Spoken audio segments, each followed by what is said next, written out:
Not one, but 31 Santas have arrived at Portsmouth Watersports Centre. I'm sure I've heard something about a sleigh, and I don't see any reindeer. There's a serious side, of course.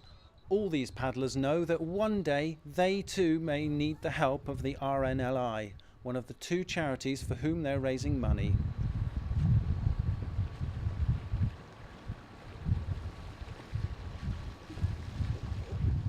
They made quite a sight on a crisp winter morning and delivered their gifts, tired, wet, but happy.